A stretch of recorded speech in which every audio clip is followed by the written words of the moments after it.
welcome to the Free Kick Podcast. My name is Todd, and the Philadelphia Union have finally done something that they've never done before, and that is lose 5 straight games in MLS play. And they had tied the record last week against Montreal, losing 4-2, with making it 4 games in a row, something they hadn't done since 2015. And well, now they break the record last night in Chicago, losing 5 straight games. And it's something that nobody's really went through before. And yeah, I know the Union teams in the early days were really, really horrible. But if you just look just at the standings for this team, 14th place, 4 wins, 9 losses, 8 draws, 1-6-3 at home, 3-3-5 on the road. I mean, if you would have said, yeah, the Union are going to have more wins on the road than at home on July 4th, everybody would have told you that you're crazy. Everybody would have said, nope, you have no clue what you're talking about. And that's exactly the situation. The Union have more wins on the road, but that win came all the way back in May against New England. And to see the Union have 1 win in 15 games, it's just a broken feeling. And I'm in Chicago, recording this podcast in Chicago, went to the game, went to the press conference, and you can feel, and just being in the press conference, talking to Jim, you can feel that, there's a feeling of, I have no more answers. There's a feeling of, I don't know what to say. I've got to face the media because, it's a part of my job. But it's like, I've repeated myself for the last 2 months, really. And it's like, what more can you say if you're Jim Curtin? What more can you say? And shout out to all the Union fans that came out to Chicago this week. I know the Phillies are in town, and I'll be heading out to Wrigley Field at some point, recording this podcast first thing in the morning. Thought about, let's go ahead and record the podcast right as soon as I get back to my apartment. And that didn't happen. I was like, I'm just so exhausted. I cannot believe you see the Union score 3 goals, and they get a 2-goal lead, something that they haven't been able to do much of in the second part of this season. Or the way I like to break it up is looking at the first 10 games and then the next 10 games. And the Union, they weren't able to get that second goal, but that wasn't the case last night. They go up 3-1. And after the Union get that goal, it just seemed like they were coasting, that they didn't really have any other chances that they were creating. The Union are scoring plenty of goals. It's not, these guys aren't creating chances. It's they are. They really are. I mean, you look, the last 11 games, the Union have scored 17 goals. 17 goals in your last 11 games, that's really good. That's, 1.7 goals a game? Almost 2 goals a game. That should be enough to get you points.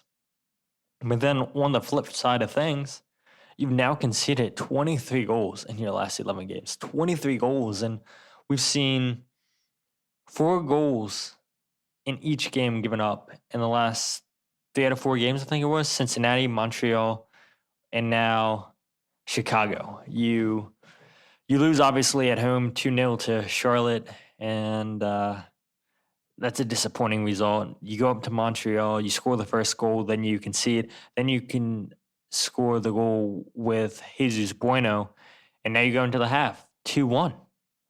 And the same thing, you get a late penalty kick in the first half, a gift by Chris Brady, I should add, where he spills the ball. Nate Harriel, to his credit, pounces on the loose ball and gets pulled down inside the penalty area. And now it's a penalty kick for Daniel Gazag, who scores the goal and now beats Sebastian Latou's record for most goals in MLS play for the Union with 51 goals. And, that could have been the storyline last night, that the Union is just a turning point for this team. But it's not to be. It's not to be. And it's really disappointing.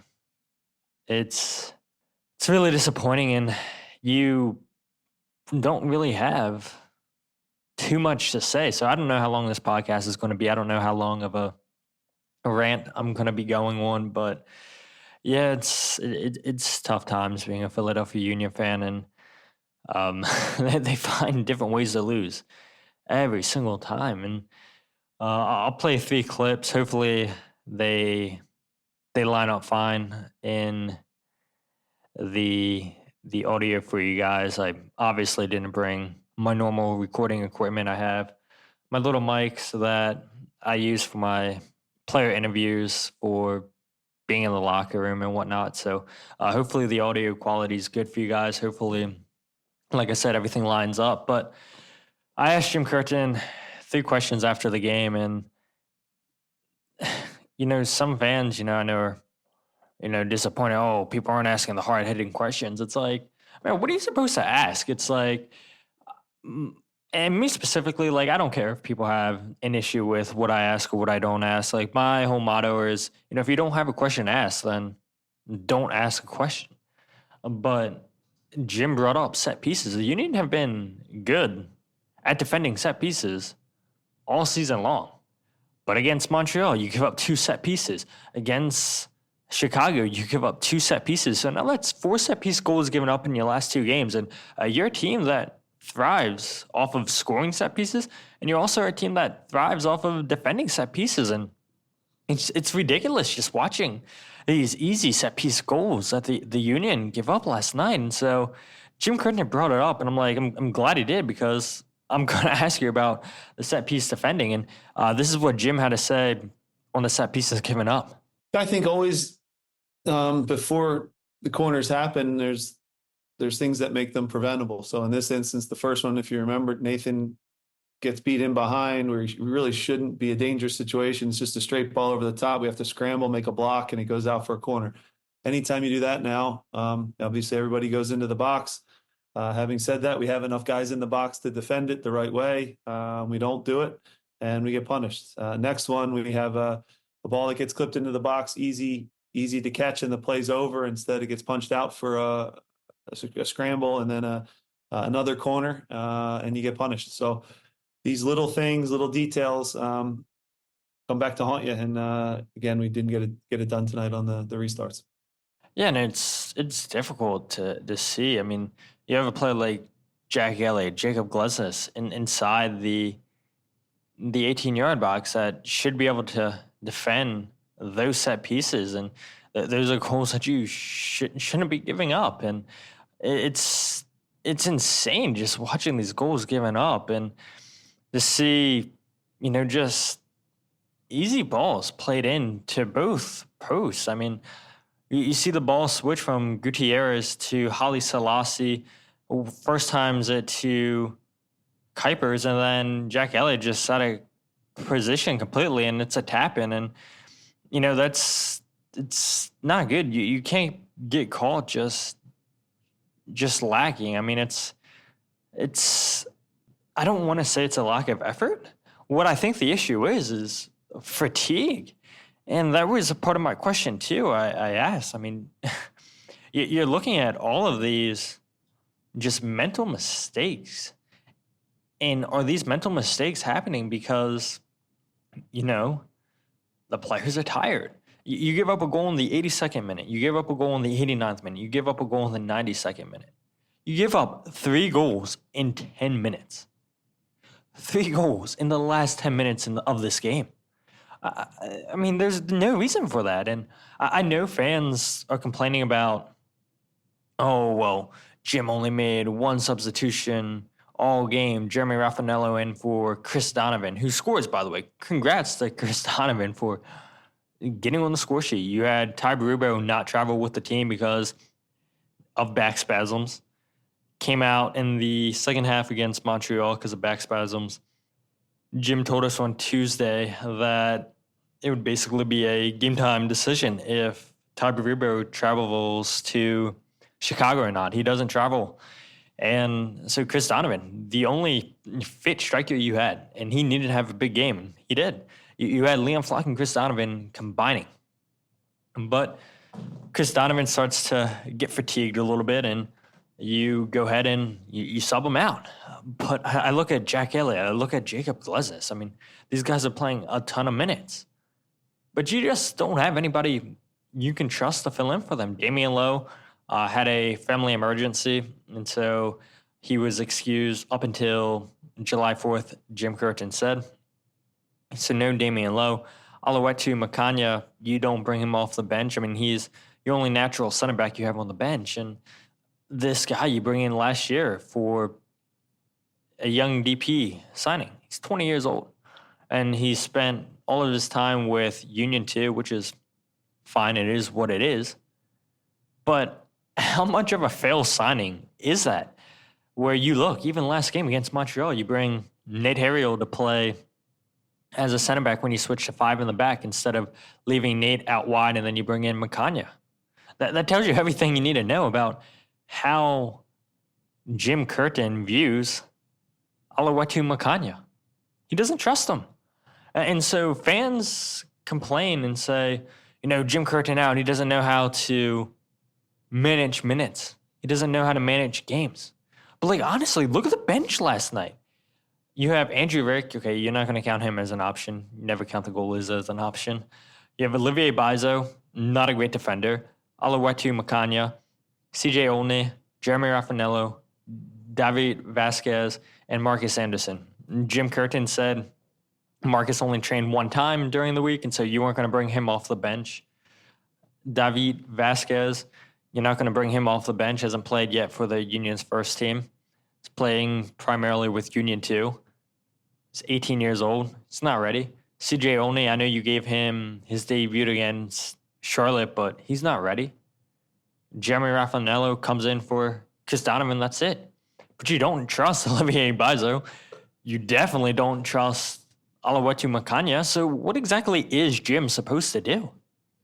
Seriously, yeah, there's been moments in years past where I haven't been happy with Jim's substitutions, with how, he's left, for example, Alejandro Bedoya, I thought, in my opinion, you guys have as well, on the field for way too long. But now, I don't think that's the case right here. When you look at the bench, there's nobody on that bench that you trust. Absolutely nobody. And yes, the Union are dealing with injuries. I get that, with Alejandro Bedoya out, Andre Blake out, Mikael Uhre out, Ty Berube out, Damian Lowe not here. So I get it. I 100% get it that you have players out injured. And these guys that you have starting, okay, yeah, they would be your bench options. And so maybe you're able to close out a game a little bit more effectively if you have your full slate of people, which maybe is the case. But going back to all these competitions, you knew the Euros were coming up. You knew that Copa America was coming up. You've known this for years. And the way you set up the roster, it's not on Jim Curtin. It's absolutely not on Jim Curtin for the way that this roster is put together. It's on Ernst Tanner. You look at the players that he's brought in, and I know I'm repeating myself. And everybody else is repeating themselves too, saying the same thing on social media. The players that Ernst is bringing into the club, they're project pieces. They are project pieces. And that's on him. And I've said this before, Ernst is going to say, well, I don't have the money to get the top players that we need. So, I'm going to go and get these players that could help us in the future. But right now, they're not going to help. And here's the argument. I think I said this on the last podcast. You look at the first couple transfer windows when Ernst Tanner was here. The same money was there. And you could argue that the Union, since the sale of Brendan Aronson, Paxton Aronson, they've had a little bit more money to spend. But the last 4 transfer windows have been complete misses. And so where are your Kai Wagner's, your Jacob Glesnes's, your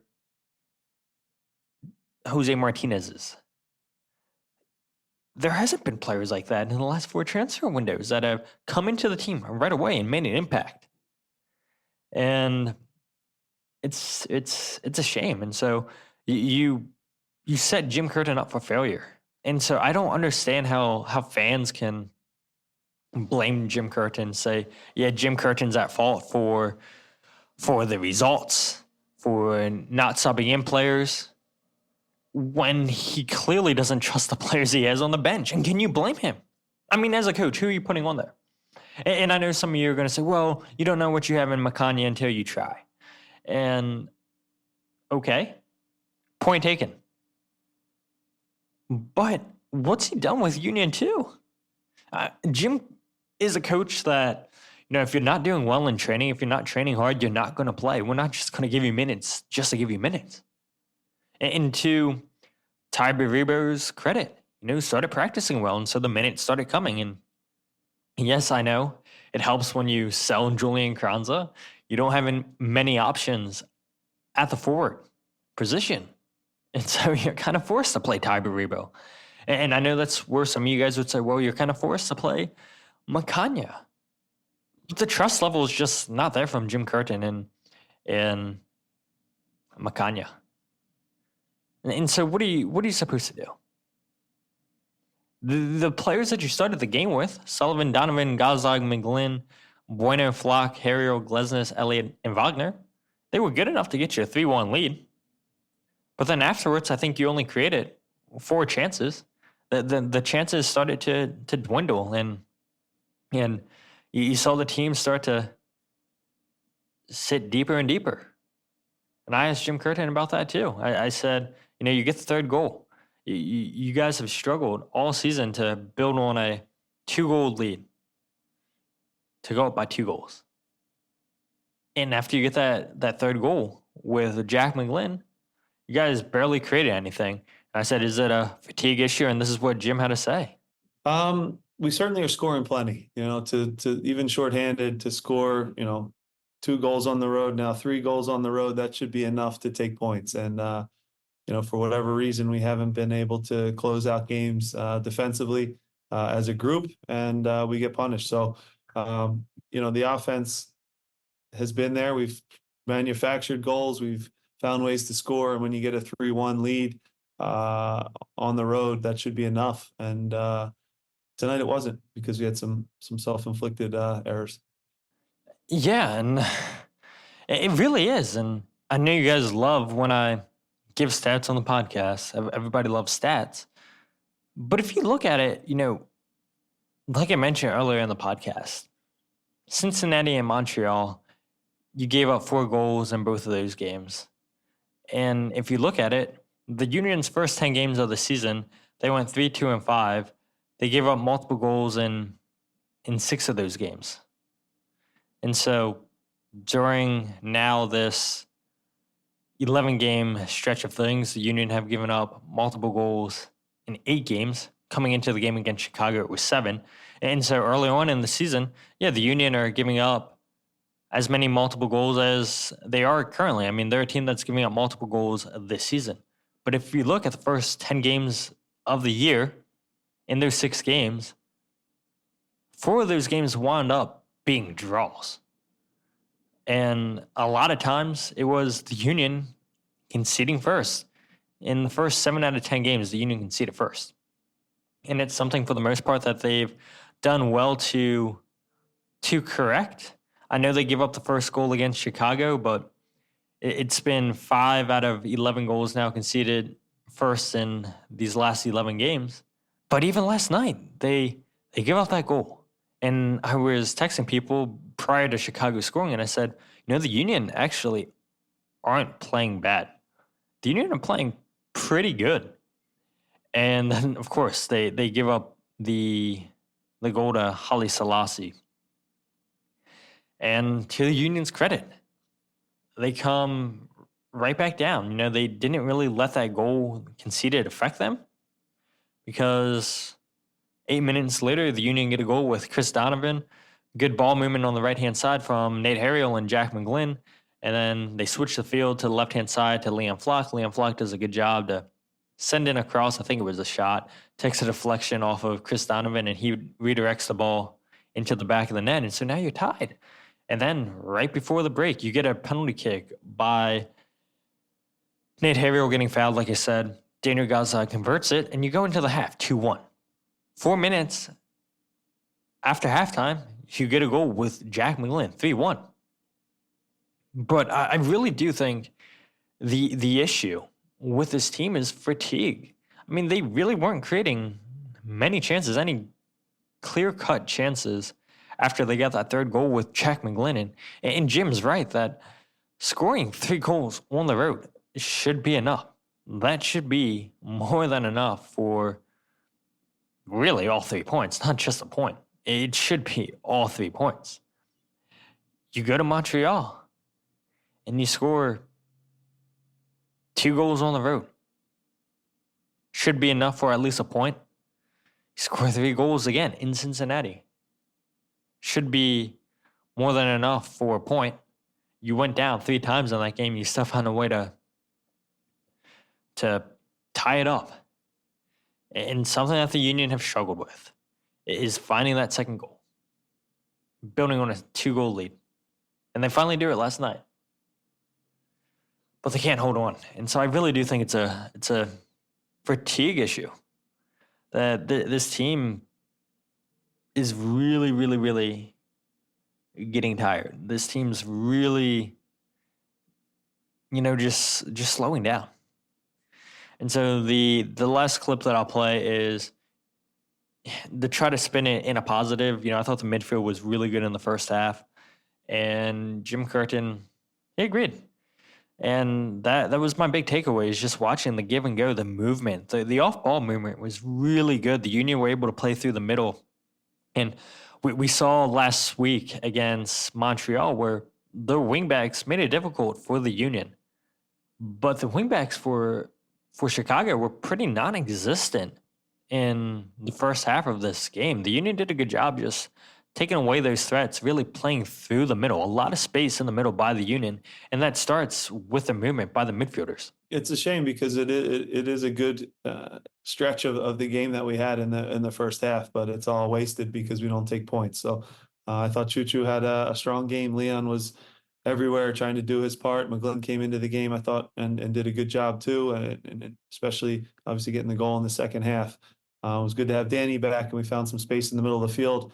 But overall, again, the guys put a ton into the game and walk away empty. Yeah, I mean, you just look at the first half stats. The Union had 67% possession, and they're a team, I don't have to repeat it any more than what I already do. We all know it by now. You want to beat the Union, you force them to have the ball. Well, last night was actually one of the only nights I can think of this season where, Chicago is allowing the Union to possess the ball, and they're controlling this game. They really are. And even if I still would have felt that way, even if the Union would have went into halftime down 1-0.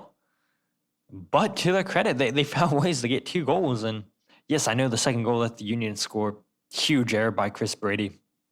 But the midfield play was excellent. And it all seems like it was wasted, exactly like Jim Curtin said. You finally get the midfield on the same page. You have the midfield tracking back, which has also been an issue too. And Chicago didn't have an answer for it. They did not have an answer for the movement, and it was a lot of fast counters. The Union would win the ball back, and now they're looking to break, and that's something we really haven't seen a lot of this season. And then once you get that third goal, you go up by 2 goals, you start to feel really, really good. And now that really forces Chicago to come at you. They're going to have possession of the ball. And that should theoretically open up counterattack chances for the Union. but only five shots in the first half for the Union. No big chances created. None. 2 shots on target. And I'd assume that one of those shots on target was the Jack McGlynn goal. Yeah, the Jack McGlynn goal. And then Jack Elliott off of a set piece in the 53rd minute. He had his left-footed strike off of the set piece that was saved. But the Union, just after they get the third goal, really couldn't create any great chances. And it's a shame. It's a shame that you waste a performance like that. And I know I've probably repeated myself so many times throughout this podcast, but at this point, it's like, how much more can you say? How much more is there to say? There's nothing more to say. And it's really difficult. It's difficult, I know, for you guys, the fans, and especially the people that travel. And again, shout out to all the Union fans that are down here. I know the Phillies are in town, so a lot of those Union fans are going to be doing the Union game and also doing the Phillies game. And so I'm looking forward to that and going to Wrigley Field, like I said earlier as well. But it's disappointing, The fans really do care about this team. They love this team. And it shows when you have that many people traveling to an away game, especially when the Union just haven't been great. They haven't been great in the last 8 games. Go back even further. 1 win in your last 15 games. It's tough. It's difficult. But you know what? The fans are continuing to come out and support the Union, whether it be on the road or at home. And be curious to see what happens this Saturday against New York Red Bulls. I don't know. I mean, you hear talk. I saw on social media that the Sons of Bandit seems like they're going to do some kind of protest for this game. And that's all great and dandy and whatnot. But truthfully, like, what kind of difference is that really going to make? Like, honestly, I don't know. New York Red Bulls come in here in decent form.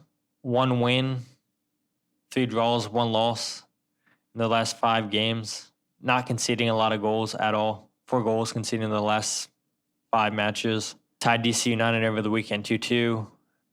Beat Toronto 3-0. 2-2 draw against Montreal on June 19th. 0-0 against Nashville June 15th. And then a 1-0 loss against the New England Revolution on June 8th. And so, yeah, the Union had to play on Wednesday. New York Red Bulls had off on a Wednesday. And the Red Bulls sit in 5th place, having a fantastic season. 9 wins, 4 losses, 8 draws, 36 goals for, 27 against, 35 points. Where the Union, 4-9-8, 36 goals for. Again, scoring a ton of goals. 36 goals it's crazy. You've scored that many goals this season and you only have 4 wins. It's insane. I mean, let's look at it. You have Charlotte have only scored 24 goals this season, 9 wins. You have Atlanta who've scored 29 goals. They have 6 wins. You have FC Cincinnati, up at 36 goals. They have 14 wins. So, I mean, it's crazy. I mean, you have teams that are scoring that many goals, and yeah, they're having a lot better of a season than the Union. You would think you score that many goals, you should be in a lot better position. But yeah, it's not been the case this year for the Union, and it's difficult. It's difficult times, and want to get a podcast out there for you guys. And yeah, hopefully the audio, like I said, was good, and hopefully I didn't repeat myself too much, but I feel like I did. I mean, I literally decided to do this with no notes, just line up my clips, and just really speak about your guys' concerns, speak what I saw last night on the field without really any topics to discuss, and just talk about whatever comes to my mind. So yeah, hopefully the episode flowed well for you guys. But if you guys aren't following the podcast on Twitter, Instagram, or Facebook, follow at Free Kick Pod, wherever you get your podcasts of The Free Kick. Check out the Substack, thefreekick.substack.com, and check out the YouTube page, youtube.com/freekickpod. And yeah, let's see what happens. Let's see what happens on Saturday against New York Red Bulls in a game that has the potential to be lopsided. A very, very lopsided game. But with that said, my name is Todd, and this is the Free Kick Podcast.